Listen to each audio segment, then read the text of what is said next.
Hemos estado en Última Mirada prácticamente los últimos 10 días trayendo personas que puedan darnos una visión más integral, más amplia de lo que ha sido la creación derivada de ese 18 de octubre como fue la Convención Constituyente. Y hoy día vamos a conversar con alguien que tiene pero un tremendo trabajo profesional en el mundo de la política. No solamente ha sido parlamentario, sino que además presidente de partido, es ahora constituyente. Nos estamos refiriendo al expresidente de Renovación Nacional, Cristian Monkever, con quien conversamos de inmediato. Cristian, muchas gracias por estar acá en Última Mirada. Encantado, muchas gracias. Muy distinto esta pega de constituyente versus las otras varias trabajos que has tenido como político profesional. Sí, la verdad que, bueno, a mí me ha tocado estar en el Parlamento, muy bien lo decías, dirigiendo unos años que fue un dolor de cabeza siempre, Renovación Nacional. Bueno, dirigir cualquier partido es bien complejo. Una vez conversaba con la presidenta Bachelet y me decía, no, siendo ella presidenta, me decía, no hay pega más difícil que ser presidente de partido. Ella me lo decía, y ella ya era presidente de la República en ese minuto. Y hoy día, claro, hoy día en la convención, algo muy distinto. O sea, un proceso de aprendizaje para todos, me incluyo, por la horizontalidad, por el trato distinto, por el ir conociendo a personas que vienen con realidades, con convicciones y con historias de vida muy distintas, y que es clave para poder empezar a construir, generar esas confianzas. La presencialidad ha ayudado muchísimo.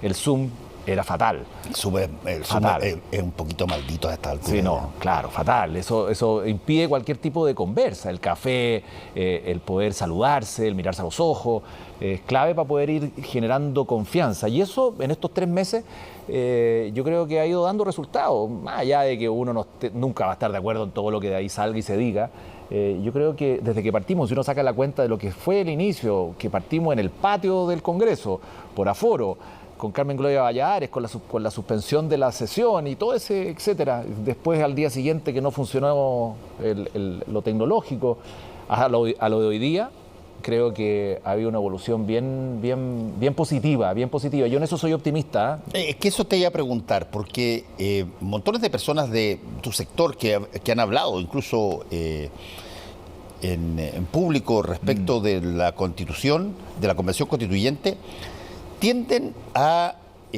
señalar que estaban muy esperanzados, pero se han frustrado y ya pierden expectativa u optimismo en función de distintas cosas. Las personas que se disfrazan, lo que pasó con Rojas Vade, en fin, el hecho de que haya algunos que bueno, no tienen un trato más, si tú quieres, agresivo que otro. ¿Qué tanto de todo eso efectivamente identifica o calza con lo que es o en lo que se está convirtiendo este grupo de 154 personas ahora? Sí, a ver, yo creo que al principio fue bien caótico, en todo sentido. Desde la instalación, desde conocernos, desde los disfraces y un largo etcétera. Yo creo que todos cometimos errores, más o menos. Y eso se fue, pero eso se ha ido puliendo. Yo de verdad creo que no digo que la convención va a sacar la mejor de las constituciones de nuestra historia. No lo sé, vamos a ver, y el balance va a ser en meses más. Pero creo que hay una buena disposición de todos a lograr un marco de entendimiento. ¿Quién iba a pensar que en 3 meses íbamos a tener 4 reglamentos aprobados? No me gustan los 4, está bien, hay algunos que uno no está de acuerdo, sobre todo en el de ética, el tema del negacionismo y otras cosas más. El tema de la disputa que se dio con los plebiscitos dirimentes, pero en general 4 reglamentos aprobados, las 7 comisiones constituidas y empezando a funcionar, la discusión de fondo y la participación ciudadana que va a tener este proceso, porque también hay uno de los reglamentos, nadie lo imaginaba hace 3 meses atrás. Ahora, claro, ahora viene lo en serio. Partió con los discursos de apertura, estamos precisamente en eso. Ya llevamos 2 días de discursos de apertura, que cada uno de los convencionales empieza a contar lo que cree y lo que piensa y lo que siente de este proceso hacia adelante. Y ahí uno ya empieza a sacar las cuentas de para dónde va la micro, porque hay discursos muy marcados en lo que dice relación con la ecoconstitución, ¿no es cierto? Que ahí va a haber una cosa bien interesante que va a haber que resolver. Ecoconstitución, entendiendo como una constitución que esté basado básicamente en un respeto distinto al actual al medio ambiente. Supongo. Exactamente. Ahora, ¿cómo vamos a hacer conversar eso con el modelo económico? Porque está lo mismo, o sea, los dos temas están en la misma comisión. Por algo se pusieron en la misma comisión. La mayoría sí lo puso. Va a ser un desafío bien importante. Y nosotros tenemos representantes como Roberto Vega, Bernardo Fontaine, Luis Mayol, Rodrigo Álvarez, perdón, y Pablo Tolosa, si no me equivoco, que están en esa comisión. Tienen un bonito desafío. Cristian, desde ese punto de vista, tú dijiste yo estoy optimista. Pero no ingenuo. Sí, pero no ingenuo. ¿Por qué aparece tanto comentario, que es esporádico si tú quieres, pero por qué aparece tanto comentario que toma cualquier cosa que pase fuera de la norma dentro de la convención y la extrapola hacia básicamente una especie como de desastre organizacional o desastre? Lo último fue lo de Rojas Vade, que es grave, es muy grave, pero abarca a una persona y la forma en que se zanjó, o sea, está zanjando por lo menos, me parece perfectamente racional, digamos. Sí, a ver, lo que pasa es que yo creo que ha habido decisiones y acciones que se han pasado de rosca. Rojas Vade es una. A mi juicio, la aprobación de una norma como el negacionismo, está bien. Yo creo que es más testimonial y espero que no se aplique. No nos olvidemos que va a haber un comité externo que va a evaluar los temas de ética. No vamos a ser nosotros, como es la Cámara de Diputados, que se autosancionan, ¿no es cierto? Sí. Los mismos. Entonces, hay temas ahí complejos. El tema de los plebiscitos de Erimente, que fue un camino intermedio, porque no es que estén aprobados, tienen que ir al Congreso, y en el Congreso ni siquiera están presentados, los parlamentarios de izquierda y derecha han dicho que no tiene sentido hacerlo. Está bien, hay temas testimoniales que han complicado las cosas, que las han enredado. La propia presidenta ha hecho un esfuerzo importante ahora de tratar de ser un poquito más acogedora con todos, la presidenta de la convención, porque al principio, créame que no lo era. Cuando en la mañana hablaba de amor y en la tarde nos pegaba y nos daba como bombo en fiesta, en las entrevistas que daba, no sé si fue aquí o en otros canales, pero fue bien dura, no daban cuenta de una presidenta que tratara de aunar. Pero después ella misma vota en favor de la norma de los 2/3. Entonces, yo creo que se ha ido armando una conciencia de que esto hay que sacarlo adelante. Le hemos ido tomando cariño a la institución de la convención, eso es evidente, nadie quiere fracasar.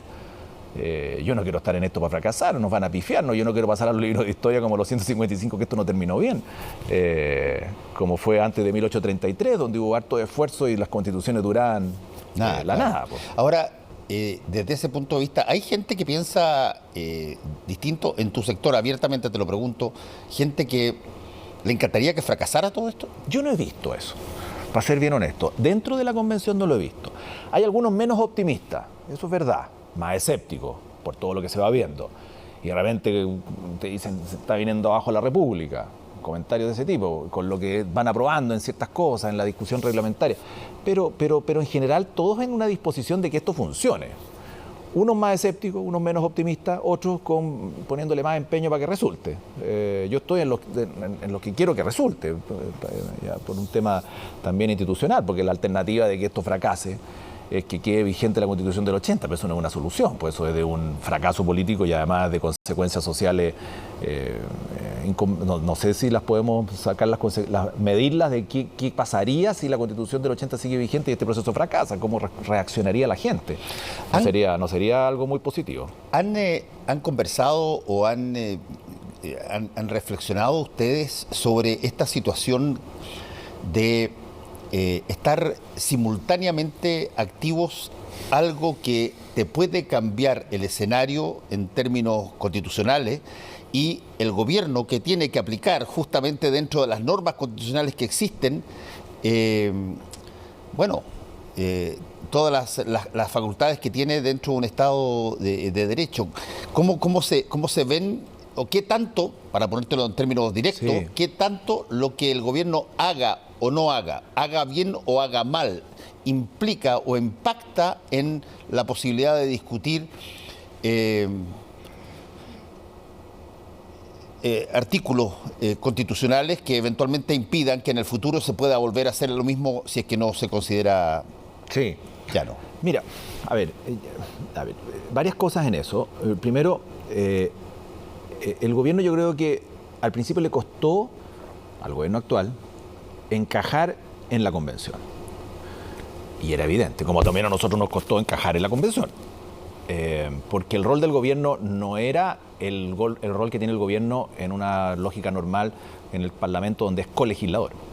Aquí no es co-constituyente, simplemente los constituyentes están elegidos y por lo tanto ellos van en la medida que se les invite, ¿no es cierto?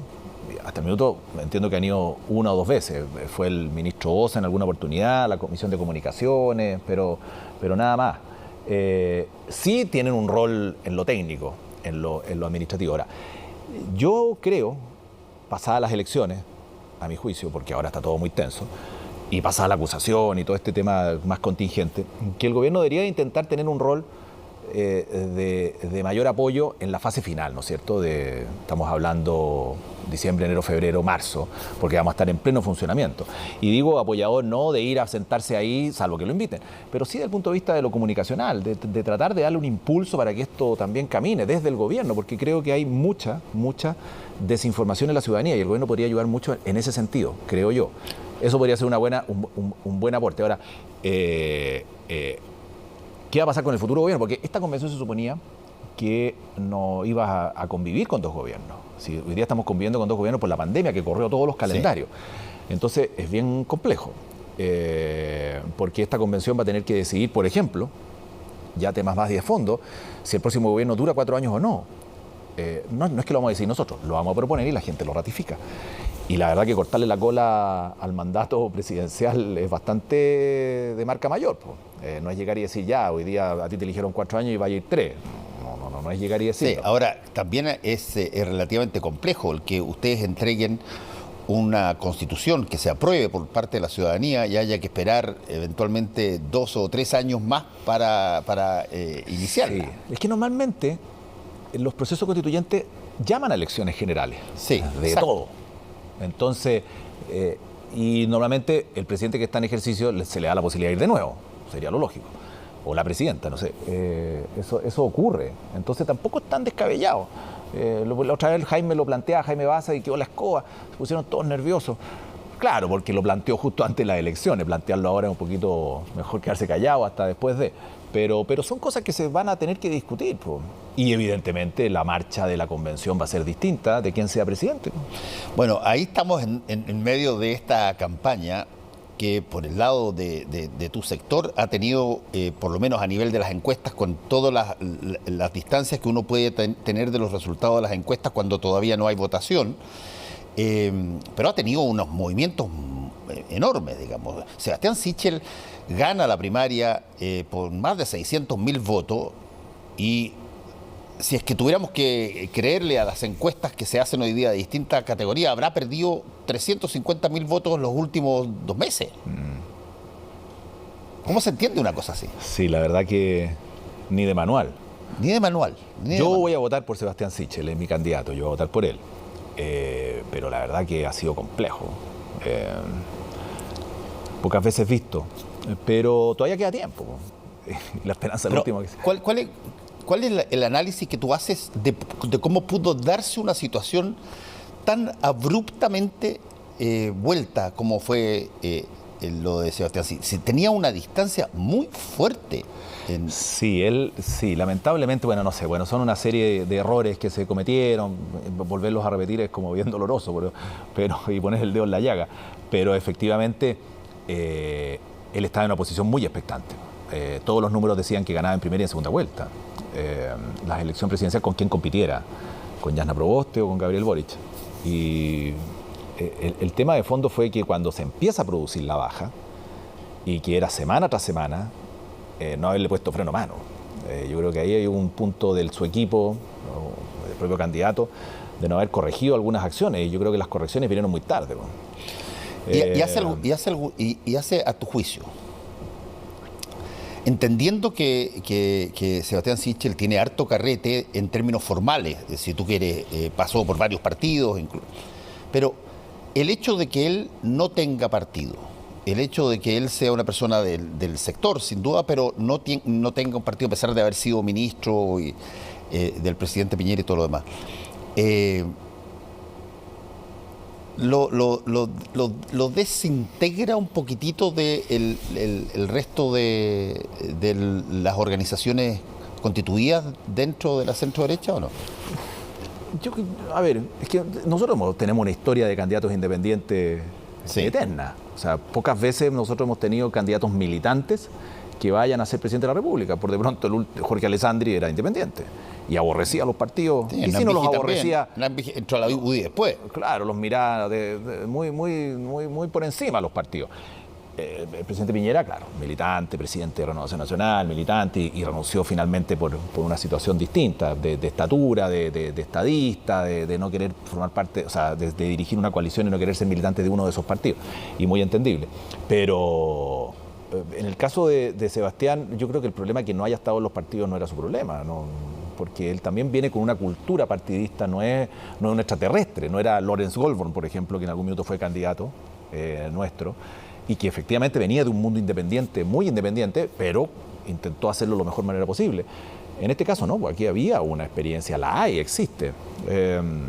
Y se diseñó una fórmula distinta, por lo visto, yo no conozco los detalles, pero una fórmula distinta de renegar de los partidos, tenerlos muy lejos, pero no solamente, por último, si fuera en el papel, pues una cosa así fue realmente real. Entonces, eso marcó diferencia. Pero déjame ponerte ejemplos que yo creo que por lo menos a nivel de cierto tipo de militante debe causar bastante resquemor. A ver, una que le he repetido varias veces porque a mí me sorprendió mucho cuando yo le creo, porque yo creo que genuinamente él lo que dijo, lo dijo de verdad. Que es cuando dice que la figura política más nefasta en la historia de Chile es Augusto Pinochet Ugarte. Él no está consciente de que buena parte de su sector piensa total y absolutamente distinto. Segundo, cuando él advierte que va a haber represalia electoral contra aquellos que voten, si votan el cuarto retiro, yo no sé cómo se siente un parlamentario cuando un candidato te dice una cosa así, pero si es que está pensando o meditando el asunto, suena como una amenaza feroz, digamos. Sí, pues y además se reacciona como colectivo. Se relaciona como colectivo. Entonces, al final, los parlamentarios dicen, una vez le toca a este, después le toca al otro. Errores, porque un candidato presidencial no tiene por objetivo, ordenar una coalición. Esa no es su pega. Su pega es ser candidato, su pega es proponer, su pega es su programa de gobierno. Su pega es ganar. Claro. Y ir aunando. Y evidentemente cuando le pregunte una opinión, decir sí o no, estoy de acuerdo o no estoy de acuerdo, me parece o no me parece. Pero en este caso se quiso dar una señal de que yo voy a ordenar lo que no logró este gobierno. Mira lo que hizo José Antonio Kast con el mismo caso. Él también estaba en contra del retiro, por lo que yo sé, entiendo, pero tuvo una actitud muy distinta. Dio su opinión, muy respetable, y se acabó. Y no intentó ordenar a sus parlamentarios, que tiene 2 o 3 en el Congreso. Sí. Bueno, es que ahí estamos hablando de algo que también lo he mencionado bastante, la diferencia entre alguien que parece más amateur y otro que parece más profesional. Ahora, la derecha tiene en Chile una historia de pragmatismo, pero impecable. Somos muy ordenados. Ojo, se han pegado sablazos, pero para todos lados. Yo todavía tengo la imagen esa, en términos prácticos, de la toma de la sede de la UDI, donde se agarraron a charchazo Renovación Nacional con la UDI, cuando todavía estábamos en dictadura. Sí, eso era como finales de los 80. A finales de los 80, pero se agarraron ahí. Pero cuando hay que tomar decisiones, es de un pragmatismo salvaje. Tú mismo mencionaste a Lawrence Goldborn. Lawrence Goldborn, el partido que lo llevaba posicionado, se demoró 5 minutos después de que aparecen sus platas de paraísos fiscales en bajarlo y subir a Evelyn Matei. O sea, dime una muestra de pragmatismo más absolutamente específica que esa. Y ustedes no tienen lo que le pasa a la izquierda o a la centroizquierda en general, en donde tienden más bien a fragmentarse que a agruparse, a pesar de haber construido una de las coaliciones más importantes de la historia, como fue la Concertación. ¿Cómo ven este momento justamente dentro de esa lógica pragmática? Sí, pues y el electorado también es bien pragmático, lamentablemente. El electorado también es pragmático, sí. Porque en 3 semanas uno sube y el otro baja. Y por lo tanto, nuestro sector funciona así. Cuando gobernamos a veces nos desordenamos, bueno, como todas las coaliciones, pero sí, efectivamente somos demasiado estratégicamente bien ponderados y ordenados para poder enfrentar elecciones, y eso funciona, y funciona así. Y nos cuesta menos ordenarnos, nos cuesta menos tener una lista en común, nos cuesta menos llegar a un candidato único, nos demoramos 2 minutos en decidir que iba a haber primaria y nadie las cuestionó. Llevamos ya 2 primarias legales y que han tenido una presencia importante, y antes tuvimos primarias no legales, presencia importante de gente nuestra apoyando y votando. Sí, es así. Y el electorado nuestro también es muy pragmático, lo que decía. Entonces, así como apoyaba a uno, a veces rápidamente, cuando ve que la cosa cambia, apoya al otro. Ahora, el pragmatismo más impresionante que ustedes han tenido en el último tiempo, para serte franco, yo creo que fue llevar de candidato a Sebastián Piñera Echandique, por muchas razones. No solamente porque él se jactaba incluso de haber votado que no solamente por venir de un pasado demócrata cristiano, sino que además como empresario, pero tenía heridos por todos lados, digamos, y gente que lo pelaba, pero por aquí y por allá. Pero tuvo un gesto importante. Dijo, siendo presidente de la República, se sometió a la decisión de ir a primaria, que no era fácil. Sí. Que ahí la tuvo con Manuel José Sandón y con Felipe Casa. Ya, pero estás hablando ahí de la segunda. La segunda. La primera es la pragmática. La primera es que yo conversé con muchas personas que me dicen, mira, a mí no me carga, etcétera, acá, allá, creo que tiene tal y cuales características, pero es el único que creo que hoy día nos puede hacer ganar. Y esa lógica se dio en las 2 elecciones. Se dio en las 2 elecciones, sí. Exactamente. Sí, porque no les gustaba mucho, sobre todo en la segunda. Mucha gente salió muy mosqueado con lo que fue nuestro primer gobierno, enojados, etcétera, y nunca más. Y después nuevamente se empiezan a ordenar.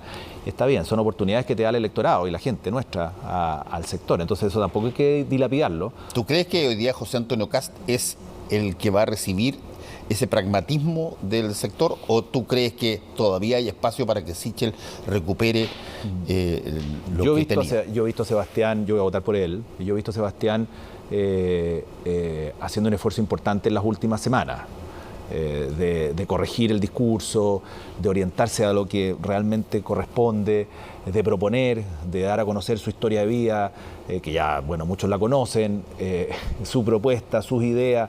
No sé, yo no sería tan tajante, pero creo que todavía quedan 4 semanas, ya están partiendo las franjas, en fin, yo creo que todavía hay una posibilidad de repunte, pero no es fácil, porque cuando se crean realidades como las que se están creando, quebrar esa realidad y volver a repuntar no es fácil. ¿Por qué alguien, incluso el propio Francisco Chaguán, por qué, incluso estando ahí donde tú estás, yo le pregunté a raíz de él decir que podían ser pasados a Tribunal Supremo si es que votaban a favor del cuarto retiro, no sé, no me acuerdo de qué cosa, yo le dije... Sí, mucho Tribunal Supremo no es bueno. Entonces yo le dije a él, pero oye, cuando Manuel José Sandón dijo que iba a votar por Claudio Rego y no por Catalina Parot en gobernador regional, ¿por qué no pasó nada? Y me responde, aquí, y tú lo puedes ver porque está grabado, es que yo no era el presidente de Renovación Nacional entonces. Sí. Y bueno, entonces le dije, o sea, ¿tú lo hubieses pasado a Tribunal Supremo? Por supuesto, dijo. ¿Qué tanto de eso, de la lógica de... pero ahora tendría que pasar a todo el partido a Tribunal Supremo porque hay muchos que se están dando vueltas. Es que esa es mi pregunta. ¿Cómo se observa o se observaría un proceso donde tú tengas una masa ya bastante amplia de gente que se empieza a salir del marco del candidato que ganó la primaria y empieza, por ejemplo, a mirar a José Antonio Kast como posible? Yo creo que, a ver, los partidos tienen un Tribunal Supremo como institución, están en la ley, para poder resolver conflictos entre militantes, está bien. Pero la política no se construye en base a Tribunal Supremo. Es como cuando uno tiene conflictos en la política y los pretende resolver en el Tribunal Constitucional o en la Corte Suprema como primera razón. son razones excepcionales. Cuando la política se entrega a los tribunales, fracasa. Quiere decir que hubo un fracaso, que la política no fue capaz de resolver un problema, entonces tengo que ir a los tribunales, decir a los jueces, ayúdenme usted a resolver esto, que yo no fui capaz de resolver. El Tribunal Constitucional se usa mucho en esas materias, de esa forma. La Corte Suprema, en el caso de la Convención, es una alternativa. Todavía no se ha utilizado. El Tribunal Supremo, lo mismo. Entonces, yo creo que hay que agotar todas las instancias antes de llegar a un Tribunal Supremo a que resuelvan lo que la política por esencia tiene que resolver, sobre todo dentro de un partido. La pregunta es, ¿por qué se me están yendo los militantes a mirar un candidato distinto que el que yo propuse o yo proclamé? Ahí está el problema. Entonces hay que empezar a corregir y hacer acciones en esa línea. ¿Y hay tiempo y espacio para eso, crees tú? Yo creo que sí, no creo que recuperemos a los que ya han dicho que van a ir a votar por José Antonio Kast. Eso ya está. Tampoco sea la solución empezar a pasar a los militantes que van a votar por José Antonio Kast al Tribunal Supremo, porque el Tribunal Supremo no hará abasto, porque hay varios que ya han dicho, entonces va a ser un poquito agotador. Yo creo que hay que hacer el esfuerzo hoy día, y es lo que está haciendo Francisco, el presidente del partido y su directiva, de tratar de apoyar, apalancar la candidatura de Sebastián Sichel, aportar en todo lo que sea necesario, recorrer el país, dedicarse a mover banderas, convencer gente y un largo etcétera, para que esto camine bien. Yo creo que es por ahí va. Una última pregunta, Cristian. ¿Qué tanto ha influido para que esta situación haya cambiado tanto de su aguja, desde lo que estaba Sebastián Sichel hasta ahora? El hecho de que tú tienes un gobierno que tampoco te puede dar una mano en términos de imagen, en términos de cosas, cosa como también le pasó en su momento a varios de los gobiernos en los últimos años de los dos gobiernos de Michelle Bachelet. Al final claro, Alejandro Guillé. Claro, después del caso Cabal había mucha gente que no se quería meter y cosas así. Bueno, ¿qué tanto el gobierno no puede mostrar sus obras, no puede mostrar todas las cosas que eventualmente el candidato puede capitalizar para pedir ayuda? Yo creo que no hay nada más difícil que ser candidato a la presidencia de la República en un gobierno que no es muy querido. Gobierno del cual es mi gobierno, del cual yo formé parte. Pero lamentablemente no estoy contando nada nuevo, no es muy querido. Entonces, ahí, a mi juicio, la sugerencia es que ojalá el gobierno pase lo más piola posible. Y la oposición ha sido bastante astuta porque ha levantado banderas interesantes, importantes, una de esas es la acusación. Más allá de las razones, si existen o no existen, pero por algo la está levantando ahí, tiene un claro sentido electoral y se apuraron para que se votara antes de las elecciones. ¿Te salvaste tú como constituyente de tener que votar eso? Sí, no, claro.